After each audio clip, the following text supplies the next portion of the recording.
Alright, so what I wanted to do today was make a little video on changing the ball joints on a 1971 Volkswagen Karmann Ghia. I'd seen the video before on the internet. I think it was for a bug, but I wanted to make one that was, I guess, Ghia specific and maybe went into a little bit quicker, shorter detail. So here we go. I've already changed them out, but what I wanted to do was kind of go through the little points to hit and the little things to think about as you go through this. First thing you got to do, obviously, take off the wheel, then take off your disc brake, or take off your brake caliper first. I'm sorry. Then take off the disc brake. Okay, and that's with this little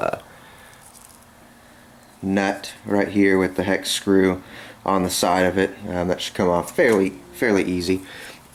Then whenever you take that off, you can just slide off the disc, and then you are good to go. With the bolts for the brake caliper, those are right here, 1 and 2. You get them from the back side over here, but obviously the caliper comes off first, then the disc. The next thing that you take off is this little I guess brake shield. What it is, it just sits right on top of there, right in front. That comes off with these three little screws. There's 1, 2, and 3. You guys can see those little screw holes right there, and then there are those screws just kind of sitting waiting for me to put them back on. After you take that off, the main, I guess, I don't know, four things that you need to take off or loosen is this nut right here on the tie rod end. You got to take off the cotter pin first, and then break that nut free. Then to get the tie rod end off, that was kind of a booger if you don't have a tie rod puller. I rented one from AutoZone, but it was way too big, and then my dad had a much smaller one, and so I used it on this right side, and it popped off a lot easier than the left side. Just attach that and pop that off, and you kind of set it off to the side over here and just kind of let it hang for a little bit while you do the rest. That's the first thing. The second thing that you need to take off is, let's see if we can get back behind here, is the nut right here on the shock. The shock absorber, that thing needs to come off, and there's also a little bit of washer, I can't remember the name of it, but that comes off as well. In order to pop that shock off the back, what you would need to do is probably jack up this section here just a little bit, so that way it comes off a little bit easier and there's not as much pressure on the downside of it. Okay, so there's the second thing that needs to come off. You can just kind of let that hang, let the bottom part of the shock hang off to the side. The reason I took that off is because it allowed me a little bit more wiggle room, and then I didn't want to damage the shock as I was moving the torsion arms, pressing the ball joints out and pressing them back in. Then the third and fourth nuts that you need to take off are those nuts, those two nuts right there for the upper and lower ball joints. Those things come off, and then we'll get into the fun part, which is hopefully you have a ball joint separator.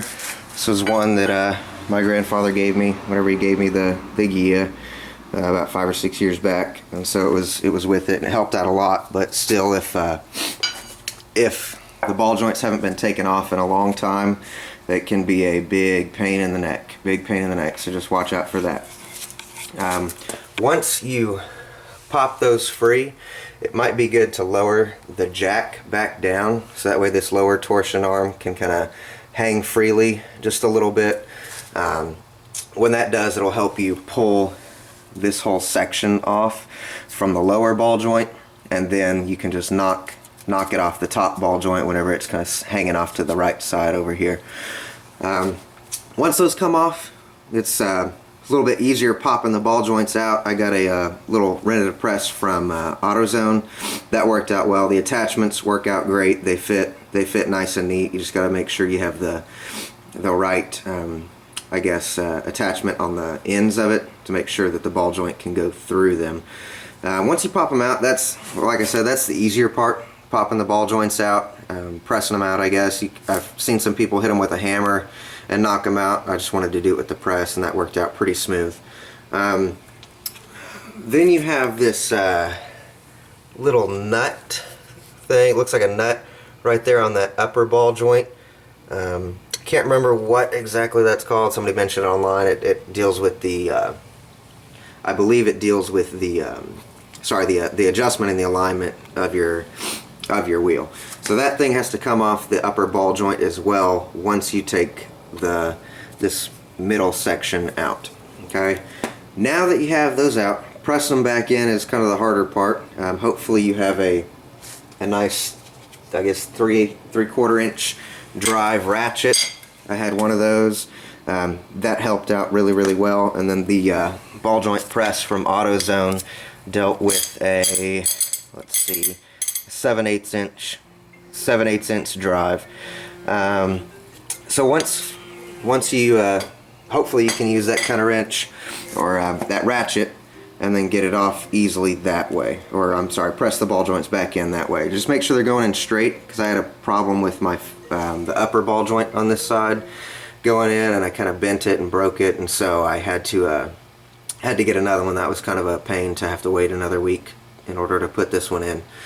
But yeah, once you put them back in, once you press the ball joints back in, everything goes back in reverse. Just make sure you don't forget anything, and then you should be good. Make sure and just, I guess, do the process in reverse, and it works out well putting it back together. After you press the ball joints back in, putting everything else back together is a real breeze compared to pressing the ball joints in. So once you do that, put the wheel back on and take it for a spin. Make sure everything's good. When I changed the left side before I pulled the right side off, and I took it for a spin, and I could already tell a huge difference in the way it drove and then the way it took bumps.